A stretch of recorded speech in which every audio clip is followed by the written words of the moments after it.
Welcome back to a very special episode of the MTG Rundown. I'm Andrew, and with me I have special guest Casey Ryback, who has had two very impressive back-to-back wins past two weekends. You had the Legacy Team win, which we'll talk about that in another interview once we get the other two teammates on here. And then last week was the Modern 10K at Star City Games Indy, right? Correct. Awesome, awesome. So yeah, first of all, congratulations. That's awesome. Thank you. Casey is kind of one of our local store players that comes in here all the time. Is really well. Does really well. I've maybe only beaten him a couple times. Usually he crushes me and crushes everyone else here, so it's great. But yeah, man. So let's talk about this Modern 10K. So, what deck were you playing?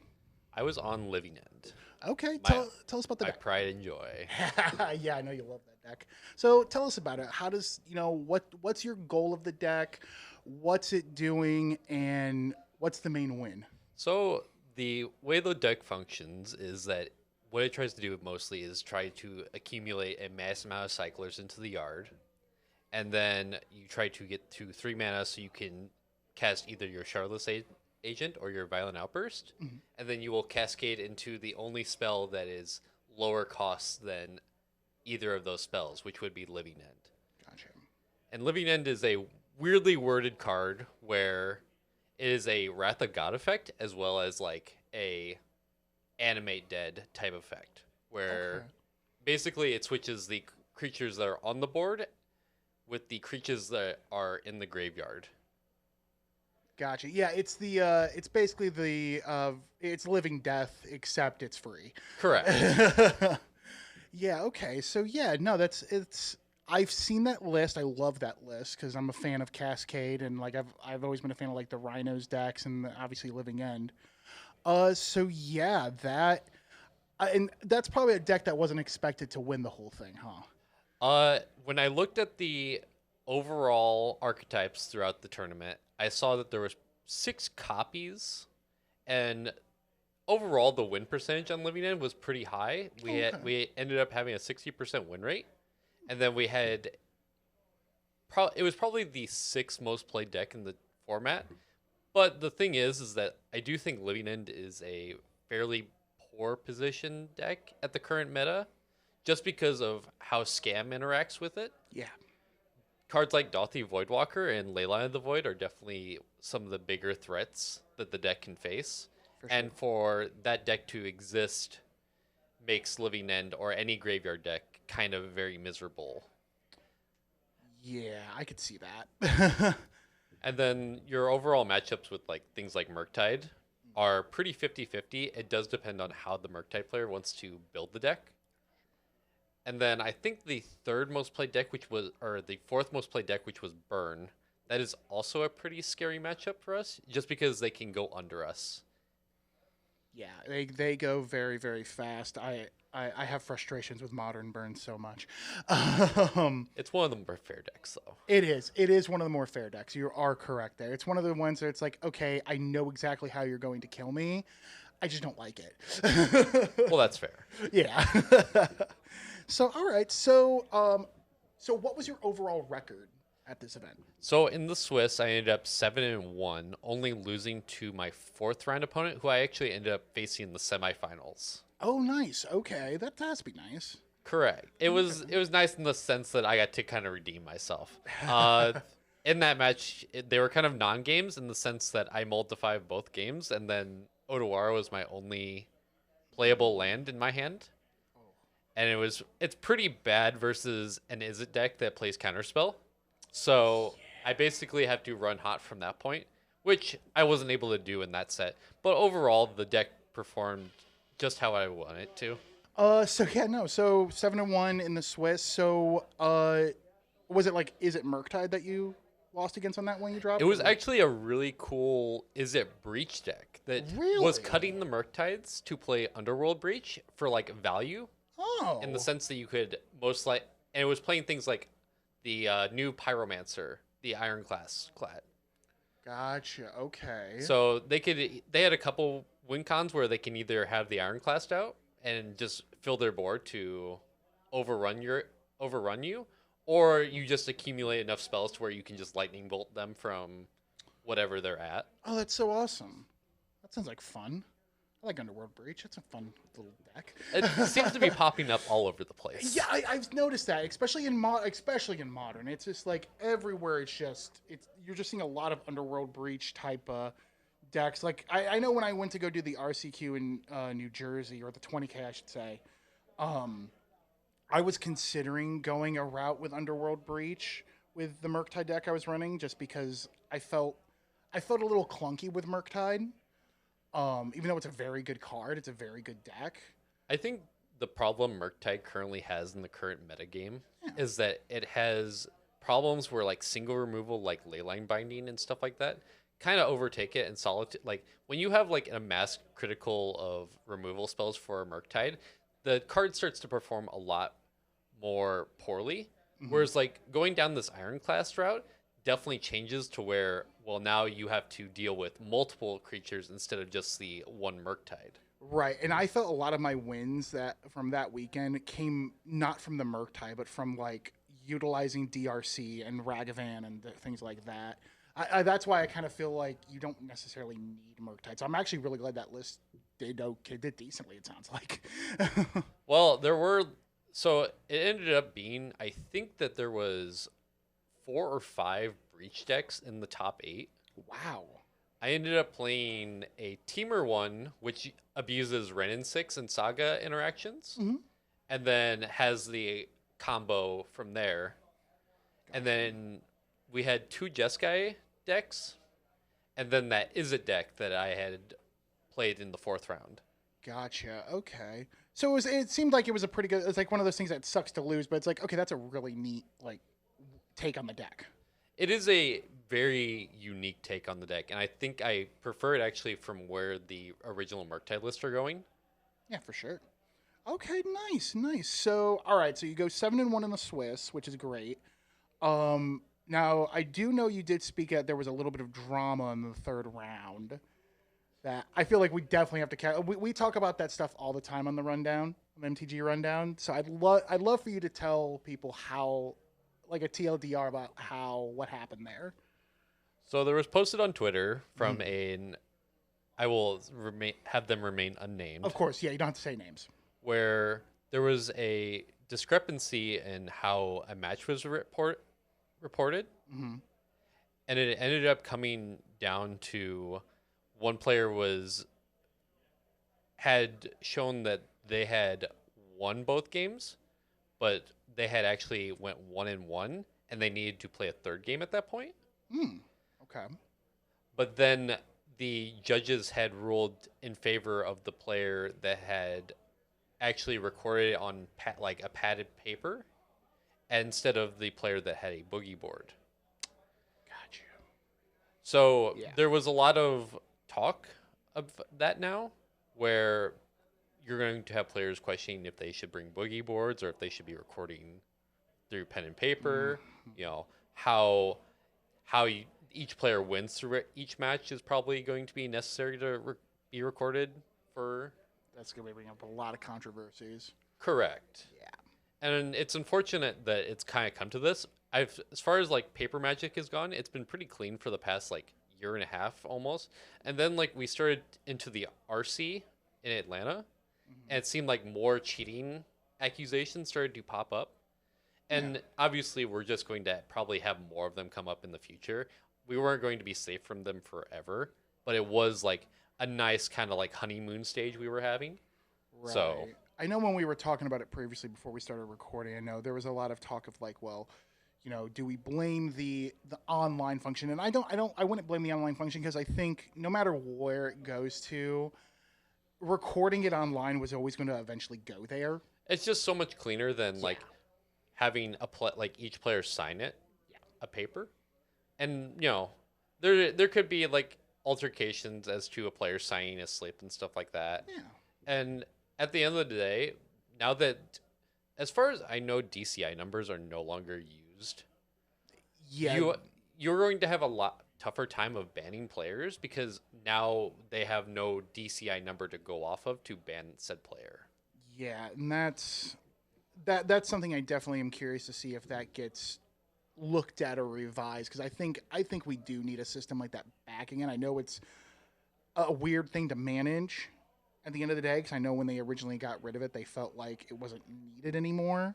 But I think in instances like this, where you need to track where these players are going, especially ones that are cheating, obviously cheating, it needs to be looked at a lot more under a microscope. Well, now the question would be, how do you get all these new players to facilitate this like a DCI number and stuff like that? And it may be just something that we just cannot implement anymore. Yeah. But there needs to be a better system implemented to where we can keep track of certain players that are known for having shady interactions. Yeah, and it just sucks because a lot of these events, especially for the Star City Games stuff, I mean, I know some people will say like, "Oh, well, where are the judges and all of this?" I'm like, oh, you only have literally they get a handful of judges. Unfortunately, it's not always down to the judges though. You have to realize, even like in this instance, the judges had to use information that they were only that they were given, as well as like you cannot have a bias towards certain players and stuff like that. Yeah, and you have to treat them as, person A and person B more or less. Right. And you cannot have any personal like obligation to each person. So unfortunately, I don't think it's mostly down to the judges at this point. It was down to information that was given. That being said, we as a community need to figure out how to implement this better. Agreed. I mean, there's been a lot of issues lately when it comes to like the competitive circuit, really, of like in recent months. Well, you're going to have that with higher stakes tournaments starting to take over. Yeah. And unfortunately, as the stakes rise, the more people are going to be inclined to, cheat. So things like slow playing, things like not de-sideboarding correctly, things like lying. Yeah, no, I don't. Oh man, I don't have no tolerance for that. I mean, hell, even when I did the 20K and everything, I called a judge on myself because I was in the fourth round and I was reaching over to go to my graveyard to bring out a Murktide, and I accidentally flipped the top card because my hand just hit it, and I'm like, I saw it. I know my opponent didn't see it, but I was like, nope, I saw it. Hang on, judge, hang on. I'm gonna clean this up now before it becomes an issue. There's a lot of players that are willing to do that for themselves, and like I've called judges on myself when I've done like either like missed a trigger or something like that. And it's just a matter of, some people have like integrity, and there's also just a matter of like, some people know what they're doing and they know how to bend the rules in their favor. Yeah, and that's unfortunate. Unfortunately, it's crap. Unfortunately, but every game has that. You're gonna run into that every single time. But I'm hoping hopefully they come up with some way to help cut that down in some retrospect. I mean, I know you're way more in the competitive circuit than I am. I'm trying to get more back into it, and it just seems like a really rough time for people, especially for the ones that are trying to play honestly and trying to make it to that top spot. Well, for me anyway, it's always been about like, say if I were to win a tournament by like cheating and stuff like that, at the end of the day, I'm not going to feel like I've earned that. Right. And honestly, what's the point of competing if like I just can't like feel like I've earned that spot for myself? Sure. No, I 1,000% agree with that. So, all right, so let's dive into top 8. So, I know on your it was the last round, right, where they wanted to play for seeding? So, correct. So, at the 8th round, I was 6-1, and I had paired into my opponent who was 6-0-1. So, at this point, I'm thinking to myself, oh, cool. Most likely I'm going to be able to just handshake in and make it into top 8. I get seated, and my opponent gets seated. I was like, hey, would you like to ID? My opponent says, unfortunately, I like to play for seeding. And I was like, that's fine. And, there was a little bit of sadness in the fact that, oh, if I don't win this, I'm most likely not making top 8. But we're going to try our hardest to make it so that I am guaranteed that spot. So we end up playing game 1, and they end up crushing me. And then games 2 and 3, I end up crushing them. Oh, nice. So at that point, there was kind of like a huge sigh of relief, and like there was a lot of people that I knew that were around me, and they kind of saw that it meant a lot to me that I had secured that top 8 slot. Nice. So what spot did you end up getting into in the top 8? I actually ended up getting into the 2nd seed, which meant that wow. for the most part I was going to be on the play throughout the top 8. Gotcha. That's awesome. Because when it comes to, so people who don't know, when you're in top 8, the person with the higher seeding, because there's no more timers or anything like that. There's no dice rolls. Yeah, there's no dice rolls. Who's ever in the high seed, you're choosing who's on the play. Correct. So that's awesome. That is great. So there was at this point only one situation where I'm going to be on the draw, and that's if the number 1 seed ends up making it to the finals. Because how the bracket ends up setting up is that first seed is on one side of the bracket, 2nd seed is on the other side of the bracket. Mm-hmm. So in top 8, I end up playing against the Teamer Breach deck that uses Ren 6 and Saga, like I had said previously. Right. And I end up winning 2-0.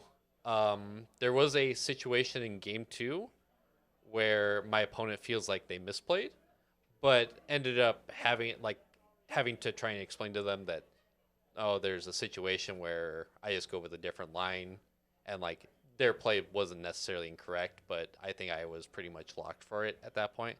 So they kind of felt terrible after that. On to semis, I end up playing the player I played in round 4, but this time I get to be on the play, and this time, hopefully, I'm going to draw all my colors of mana. So I think in game 1, I ended up keeping 7 and just getting to the Cascade on turn 3, which most of the time even if it's a very small living end, most of these Izzet decks just cannot beat the card living end, like resolving. Yeah. So I end up cleaning that up. Game 2, I end up drawing 3 of my 4 living ends, which you never want to like draw like multiple copies of living end. One of them is okay because you just can like pitch it to grief and stuff like that. It's never like that big of an issue, but when you have 3, it's kind of like, I don't know if I'm going to make it through this one. So I end up scooping in game 2. Game 3, do the same thing as game 1, lock myself for the finals. Nice. All right. So got your redemption arc. Yeah. Nice. I like it. Well, we actually played games of Magic, which was like not heard of in that 4th round. Yeah. You don't hear, but like where you're actually playing actual games. It's nice. Yeah. Even my opponent was like, yeah, we actually had to play games this time. It was like somewhat reasonable. So then, all right. So you lock in for the finals, and how's that end up? So as soon as I get done with my semis, we're waiting around a bit, and we're waiting for the other table to get done. It ends up being the player that I had played in the 8th round that we had to play for seeding that ends up, pairing into me. And they ask me, they're like, do you want the trophy? I tell them yes, and then they tell me, well, I'm going to scoop to you because I would like to go home. Okay. Which was fair because at this point we had already played, probably 10 hours of Magic at this point. Yeah. And it's not just like 10 hours of like casual Magic. This is 10 levels of like high competitive Magic. The highest level of competitive Magic you can play. At the current moment. At the current moment. At that moment in time, you're playing at the highest level that you can. You're doing it for 10 hours. Fatigue is real, folks. Fatigue is real. But both me and my finals opponent did lock ourselves for the RC in Dallas. That's great. The end of May, early June. So we will most likely both be there. Okay. And what format is that tournament? So it's going to be Pioneer. Gotcha. I thought so. I couldn't remember, though. Pioneer. What are you planning for that? Well, unfortunately, we have another set release before the RC. And I actually don't know if we have 2 set releases before that. Because I know that the March of the Machines releases before the San Diego one. Right. But I don't know if there's anything before Dallas, which could like just alter the whole meta of the Pioneer. Just because like Pioneer isn't like Modern in the sense that these standard sets like rarely affect Modern. Like when a new set hits Pioneer, you could drastically change the format just by one set. Yeah. Yeah, no, that's kind of the beauty behind Pioneer. It's just like, oh hey, these things like kind of drastically change. Well, like even with this one, with the Pro Tour coming up, you have the Allied Fast Lines that got added to Pioneer, which yeah. drastically changes how a lot of decks function. So who knows what would happen within the next 1 to 2 sets. So it's going to be keeping an eye on them spoilers for sure. So we're going to be definitely keeping an eye on spoilers and then trying to figure out from there. I don't actually have a plan for the RC yet, but my initial plan was to get down there the week of and try and do testing and stuff like that. Yeah. So we'll see how that goes. Go to a couple of the LGSs there or something like that. Yeah, for sure. That sounds, oh man, that's so awesome for you. First of all, I'm happy for you, man. I know you've been trying really hard. I know last year with the Atlanta one, you were trying to get in there as much as you can, and it was a bit of a rough road. It was actually kind of like heartbreaking in like the sense of the first season, like how many attempts and then like still like missing it. Yeah. Second season, I think I played 4. I top 8 at all of them. Still missed all of them. And then first one on this season, it's like the big tournament and it locks me. So you're like you're like, okay, I don't have to. I'm good until Dallas. It's kind of like unfortunate in the sense that I don't get to play the RCQs around, but at the same time, I can always help my teammates and Cooper and Colin trying to try and qualify. Yeah, for sure. That's awesome. Yeah, no, I'm just happy for because I know when you did the one here, the RCQ here, you got second place. You just missed it, and unfortunately, that guy didn't end up going.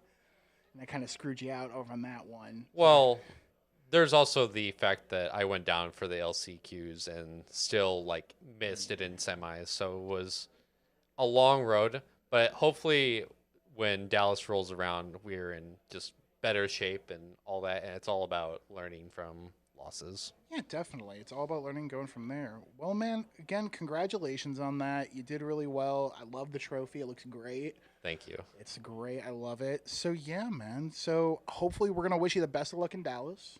Going to wish you the best of luck in any other things you're going to be doing, obviously. And we're definitely going to want to hear back at how that goes. So, yeah. And then hopefully, as I was saying before earlier, hopefully we can get like you, Colin, and Cooper on here to talk about that legacy team win from the weekend before. I know it'll be a little dated, but we still want to talk with you guys, see how that went, and go from there. But, of course. Yeah, definitely. So, Casey, thanks for coming on today. Yep, thanks for having me. I know it's a little short and sweet interview, but, you know, it's good to hear about this. We'll probably have, I think your deck list is on MTG Goldfish. Correct. So, I think are you cool with us posting a little link to that so people can see what you played? Doesn't matter to me. Cool, awesome. I mean, it's public knowledge anyways. It's already out into the ether. There's no deleting it. It's all over multiple sites. It's everywhere. So, yeah, we'll post a little link to that and everything so you guys can see the living end list and go from there. But, yeah, man, thanks for coming on. Really appreciate it. Guys, I've been Andrew from the MTG Rundown, and this is Casey. And we will see you next time. Hopefully you'll win the big thing in Dallas. I hope to as well. I hope you do. So, you guys have a good week. We'll see you back next week. Have a good one.